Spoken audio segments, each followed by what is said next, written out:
Assalamualaikum warahmatullahi wabarakatuh.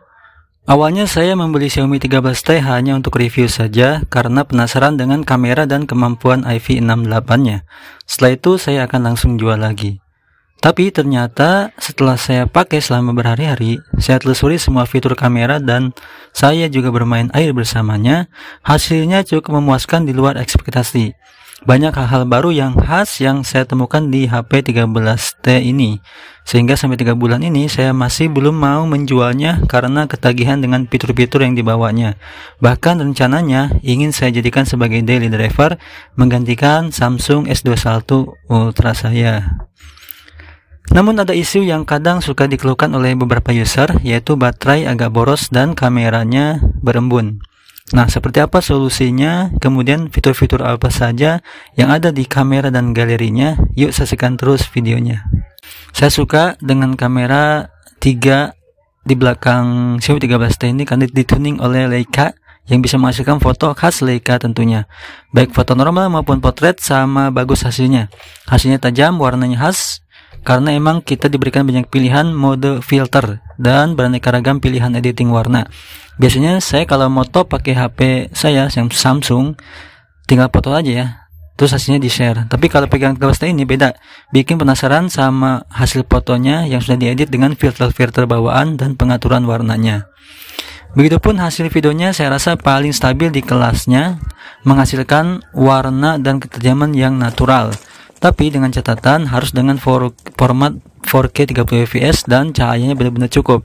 Karena kalau 1080 fps, apalagi kalau kurang cahayanya, maka jitternya kerasa banget. Belum lagi ukuran file yang dihasilkan sangat besar, membuat memori storage cukup cepat terkuras. Cakep kok video. Contoh fitur yang paling saya suka dari fitur editing kameranya adalah misalnya fitur kreativitas di galeri yang bisa digunakan untuk editor foto dan video. Misalnya membuat video short unik sekitar 20 detikan untuk diupload ke IG dan YouTube Short, atau bahkan sebagai video pendek pada pembukaan video YouTube. Karena rasionya bisa disesuaikan, kita tinggal pilih beberapa video yang mau diedit, terus dipilih template yang sesuai, setelah itu diproses. Maka editor otomatis memodifikasi transisinya, potongan, dan background musiknya. Cukup cepat dan praktis. Let it bang, bang.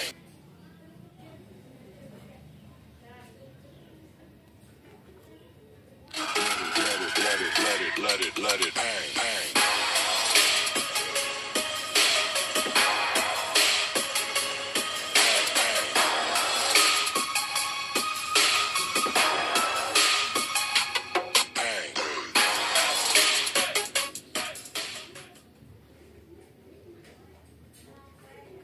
Atau untuk edit video panjang, bisa disesuaikan filter dan settingan warnanya juga ketajamannya.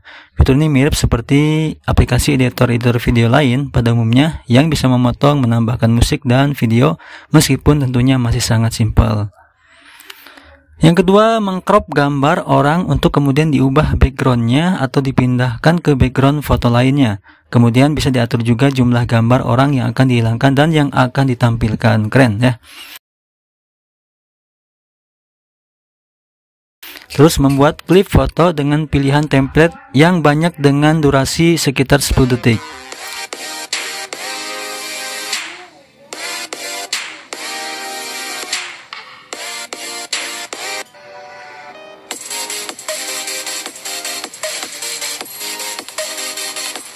Terus ada juga fitur AI, misalnya di menu editor galeri, yaitu untuk menghapus objek atau orang yang hasilnya cukup rapi.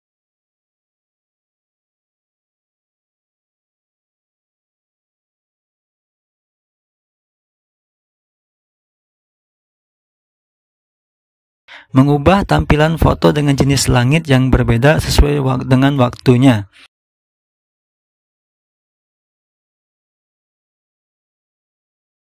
Kemudian memodifikasi jenis background pada foto potret dan menambahkan serta menghapus watermark.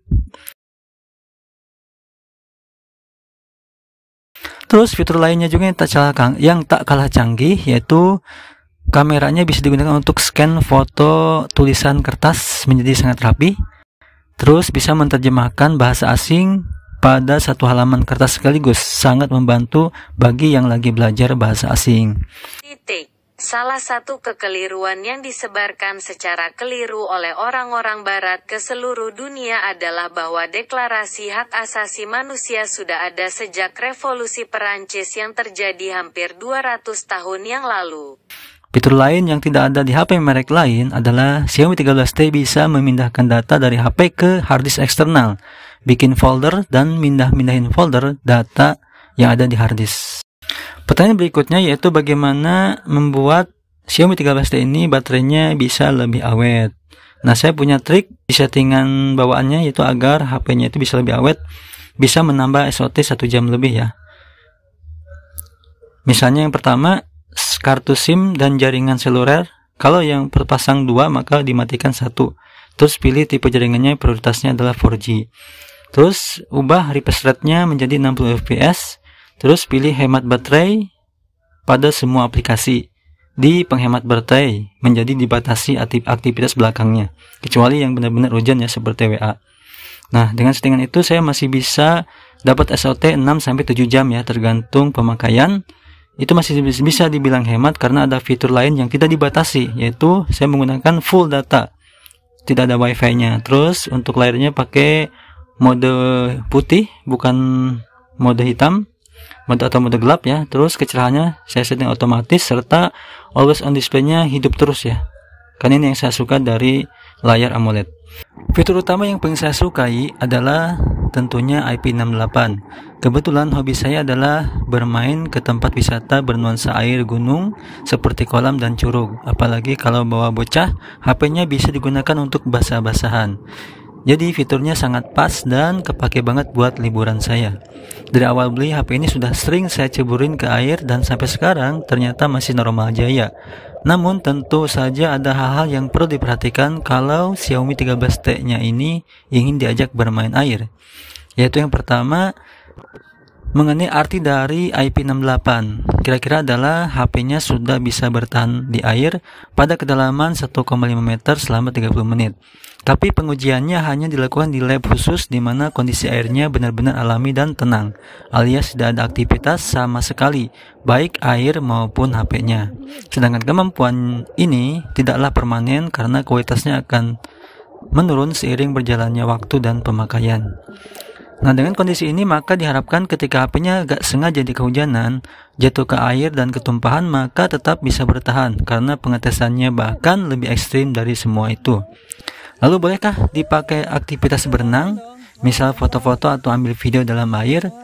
Sebenarnya tidak ada larangan ya, hanya saja itu sangat tidak dianjurkan atau benar-benar dihindari oleh user, karena HP diperlakukan di luar skenario pengujian yang belum diketahui seperti apa risikonya. Sehingga ketika terjadi kerusakan karena kemasukan air, maka itu pastinya menjadi tanggung jawab user dan tidak tercover garansi. Nah, jadi kuncinya adalah tanggung jawab. Gak masalah kalau mau menikmati fitur IP68 HP di luar skenario pengujian yang tidak dianjurkan tersebut, karena it's yours, milikmu sepenuhnya. Yang penting mau bertanggung jawab jika terjadi kerusakan, yaitu pertama siap garansi hilang atau keluar uang untuk perbaikan. Terus tidak menyalahkan dan menjelek-jelekan HP-nya karena rusaknya HP tentunya disebabkan oleh kelalaian user. Dan tidak perlu mengajak orang bermain air karena masing-masing beda kebutuhannya. Nah, terus kalau sudah yakin dengan HP-nya dan siap bertanggung jawab, lalu apa yang perlu diperhatikan kalau mau bermain air dengan Xiaomi 13T? Sebelum nyebur, cek dulu HP-nya, pastikan SIM tray rapat dan backdoor juga rapat. Nggak ada yang ngangkat ya. Tapi biasanya kalau 1 tahun pertama aman sih. Beda kalau sudah lebih dari 1 tahun, kadang sudah ada yang ngangkat backdoornya. Contohnya seperti ini. Terus gak boleh menyebur ke air laut atau ke berbahan kimia. Hindari nyebur ke kolam yang berkaporit. Kalaupun harus, pastikan setelah itu langsung dibasuh dengan air mineral apapun mereknya. Terus usahakan nyebur di air pegunungan yang masih alami. Selama aktivitas air, hindari memencet tombol apapun. Dan jika sudah selesai, jangan panik kalau suara speakernya ngerebek. always on display-nya mati, fingerprint nggak berfungsi, terus harus mencet tombol volume kalau mau menghidupkan layar. Karena sebenarnya semua perangkat ber-IP68 pasti mengalami itu.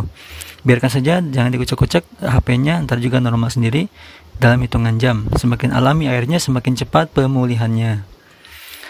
Namun jika ternyata ada embun di kamera dan lama hilangnya, itu berarti ada air masuk ke HP alias HP-nya nggak anti air lagi. Jadi jangan dimasukkan ke air lagi karena bisa merusak mesin HP. Kecuali kalau embun yang muncul karena perubahan cuaca ekstrim di sekitar HP ya. Misalnya habis ngerekord video lama yang menyebabkan HP-nya panas, terus langsung didekatkan di tempat yang dingin seperti air terjun gunung, di bawah AC dan lain-lain sebagainya. Nah, tiba-tiba muncul embun. Nah, biasanya sesuatu yang normal pada HP yang punya IP68 seperti itu ya. Terjadi muncul embun tapi dalam hitungan detik, terus langsung hilang kembali, dan itu hanya terjadi sekali aja di awal.